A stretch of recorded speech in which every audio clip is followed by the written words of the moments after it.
C'est parti pour la démo et pour ce tour on va avoir besoin d'un jeu de cartes, donc de 52 cartes différentes, donc je vais vous les montrer de face comme de dos. Bien entendu les cartes peuvent être mélangées, on va les faire devant vous comme ceci, très bien. Et là pour commencer le tour on va avoir besoin de à peu près 8 cartes, donc on va en prendre une, deux, n'importe où dans le paquet. Hein. C'est même le spectateur qui pourrait toucher les cartes, donc là j'en ai 3, 4, 5, 6, on va dire 7 et 8, voilà parfait, ça a l'air pas mal là.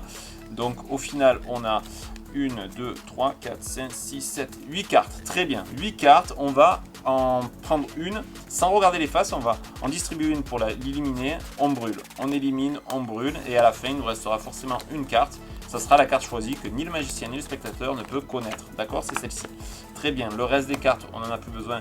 On va les remettre dans l'étui juste comme ceci. Et en fait je ne vous ai pas montré, mais sur le dos de l'étui j'ai ici une petite prédiction. Alors c'est des traits, ça a l'air de rien comme ça. Mais si on passe la carte par-dessus juste en frottant et qu'on secoue un petit peu la boîte, regardez bien, les traits commencent à s'animer et à former ce qu'on appelle maintenant une révélation. Non plus une prédiction, mais vraiment une révélation. On peut lire nettement le 8 de carreau.